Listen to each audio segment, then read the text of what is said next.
bikers laughed at the teenage girl's jacket, then noticed the patch that shut them up.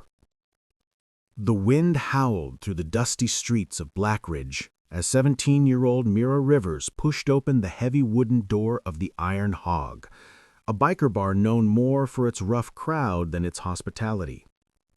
She stood just inside the threshold, clutching the collar of her oversized leather jacket, worn, cracked, but lovingly cared for.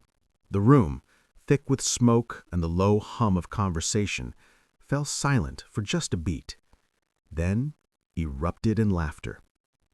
"Hey, kid, lost your Halloween costume?" one burly man called out, slapping the bar with his palm. Others jeered. A few whistled mockingly. They thought she was just another stray teenager looking for trouble, or worse, attention. But Mira didn't flinch. Her chin lifted slightly, eyes scanning the room until they landed on the insignia stitched proudly above the bar. Iron Wolves MC, Est 1978. Her fingers brushed the left sleeve of her jacket, where a patch, faded but unmistakable, read, "Iron Wolves, founding member." The laughter died the moment Tank, the club's grizzled president, saw it. His boots hit the floor with a thud as he stood. "Where'd you get that jacket, girl?" His voice was gravel, but quieter now, cautious. Mira took a deep breath. "It belonged to my dad, Eli Rivers." A hush fell over the room, like a heavy blanket. Tank's face went pale. He stepped forward slowly, his eyes locked on the patch, then on her face, truly seeing her for the first time. Eli had a daughter. Mira nodded, her voice trembling only slightly. "He died 7 years ago, saving a family from a burning car on Route 19. Mom never recovered. Not really. And now she's sick, really sick." She swallowed hard, clutching the jacket tighter. "Before I left, she told me, if you ever need help, go to your father's brothers. They'll never let us fall." Silence, thick, heavy, and full of shame. The men who laughed moments before now looked away, their eyes glistening. Eli Rivers wasn't just a founding member. He was the soul of the Iron Wolves, the man who'd written their code: ride hard, protect the weak, never forget your roots.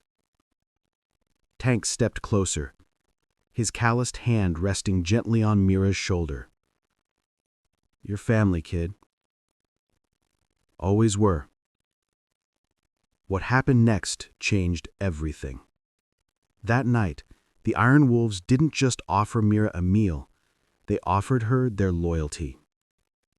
Within days, they showed up at her crumbling home on the edge of town. Roofs were patched, walls reinforced, and a new porch was built where Mira and her mom could sit in the evenings.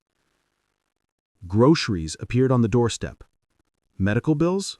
Paid in full, no questions asked.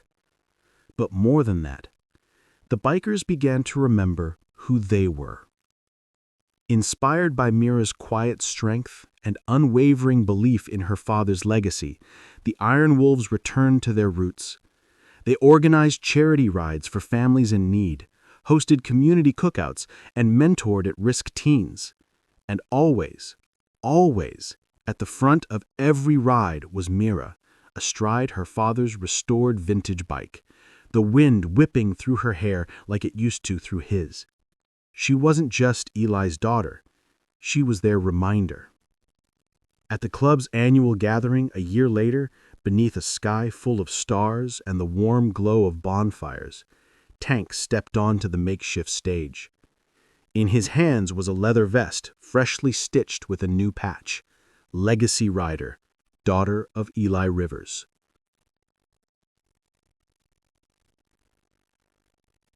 The crowd erupted in cheers as Mira accepted it, tears streaming down her face.